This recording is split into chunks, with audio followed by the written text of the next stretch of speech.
نحوست اور بدشگونی کی کسے کہتے ہیں۔ اور اب چلتے ہیں ماہ سفر جو ہے جاہلیت کی عقائد کی روشنی میں دیکھتے ہیں کہ جو اہل جاہلیت تھے عرب کے لوگ اسلام سے پہلے کیا کیا ماہ سفر کے اندر کرتے تھے۔ تو ماہ سفر کے تعلق سے عرب جاہلیت کے یہاں دو غلط باتیں پائی جاتی تھی۔ نمبر ایک،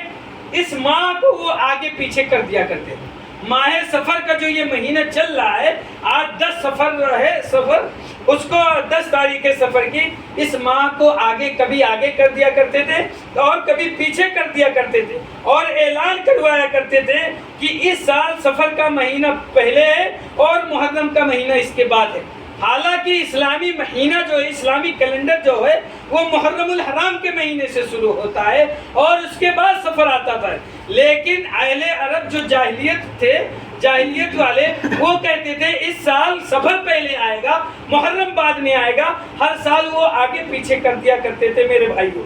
تو یہ جو ہے کہتے تھے اور اعلان کرواتے تھے، اور ان کے اس عمل کا تردید کرتے ہوئے اور اسے کفر قرار دیتے ہوئے اللہ تعالیٰ نے فرمایا انما النسیء زیادۃ فی الکفر، کہ مہینوں کو آگے پیچھے کر دینا یہ کفر میں زیادتی ہے۔ یعنی ایک گناہ کر رہا ہے انسان، اور جب لوگ بتا رہے کہ یہ گناہ ہے تو گناہ کو مان بھی نہیں رہا، ایک تو غلطی اوپر سے ہٹ دھرمی پر سوار ہے۔ ایسے کرتے تھے وہ لوگ مہینوں کو، یعنی مہینوں کے ایک تو آگے پیچھے کر دیتے تھے، اللہ کی قدرت کاملہ میں تبدیلی لاتے تھے، انما النسیء زیادۃ فی الکفر، اور کفر کے اندر زیادتی بھی کرتے تھے، مانتے بھی نہیں تھے۔ تو پہلی چیز یہ کیا کرتے تھے، ماہ سفر کو ایک سال آگے کر دیتے تھے، ایک سال پیچھے کر دیتے تھے۔ دوسری چیز ان کے یہاں ایک غلط عقیدہ جو پایا جاتا تھا ماہ سفر کے تعلق سے، وہ یہ تھا کہ اس مہینے کو وہ منحوس سمجھتے تھے، جس کی تردید کرتے ہوئے اللہ کے رسول صلی اللہ علیہ وسلم نے فرمایا وَلَا طِيَرَةَ وَلَا سَفْرَ، یعنی کوئی بدشگونی نہ اور نہ ہی سفر کا مہینہ منحوس ہوتا ہے، یعنی کوئی بدشگونی اور بدحالی نہیں ہے دین اسلام کے اندر، اور نہ ہی سفر کا مہینہ جو ہے یہ منحوس ہے میرے بھائی۔ یہ دو عقیدے عرب جاہلیت کے اندر پائے جاتے تھے میرے بھائیوں، اور یہ بدشگونی کا تقریباً یہ جو عقیدہ ہے بدشگونی والا، منحوسیت والا، ہر دور سے چلتا آ رہا ہے۔ جیسا کہ علامہ ابن رجب الحنبلی رحمۃ اللہ علیہ نے اپنے زمانے میں کہا تھا کہ بہت سے جاہل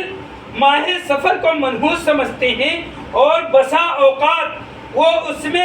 اس مہینے میں سفر کرنے سے رکے رہتے ہیں۔ یعنی جو ایسے ہوں گے آپ کے سماج کے اندر، معاشرے کے اندر آپ کو مل جائیں گے جو سفر کے مہینے میں سفر نہیں کرتے ہیں اور اس کو منحوس سمجھتے ہیں، اور ماہ سفر کو منحوس سمجھنا یا بدشگونی کی جنس سے ہے، جس سے اللہ کے رسول صلی اللہ علیہ وسلم نے منع کیا میرے بھائی۔ اور کیا ماہ سفر منحوس ہے، اس تعلق سے ہم بات کر لیتے ہیں کہ اس مہینہ کی بابت لوگوں میں مذکورہ رسومات و بدعات رواج پا چکی ہیں، جن کی تردید نبی کریم صلی اللہ علیہ وسلم نے اس حدیث میں خود فرمائی ہے کہ لا عدوہ ولا طیرۃ ولا حامۃ ولا سفر، کہ اللہ کی مشیت کے بغیر کوئی بیماری متعدی نہیں ہوتی۔ یعنی اسلام میں کوئی بیماری متعدی نہیں ہے، یعنی مطلب یہ ہے کہ اس کے چھونے سے اس کو لگ جائے گا میرے بھائیوں۔ لا عدوہ ولا طیرۃ ولا حامۃ ولا سفر، کہ اسلام کے اندر کوئی بیماری متعدی نہیں ہے اللہ کی مشیت ہو، اور نہ ہی بدشگونی لینا ہے، ولا حامۃ ولا سفر، اور جیسے نہ الو کی نحوست یا روح کی پکار۔ یعنی الو کو لوگ نحوست سمجھتے ہیں، یعنی الو بیٹھا تو یہ کام نہ کرو، یہ کام نہ کرو، یہ کام نہ کرو، ایسا نحوست سمجھتے ہیں، یا روح کی پکار۔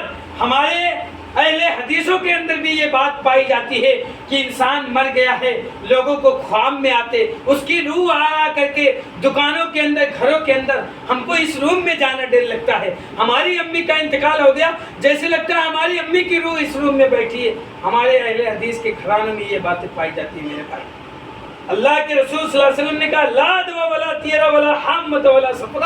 یعنی دین اسلام کے اندر نہ تو کوئی بیماری متعدی ہے، نہ ہی بدشگونی لینا جائز ہے، نہ الو کی نحوست یا روح کی پکار اور نہ ماہ سفر کی نحوست، یہ کوئی بھی چیز دین اسلام کے اندر محسن نہیں پائی جاتی ہیں۔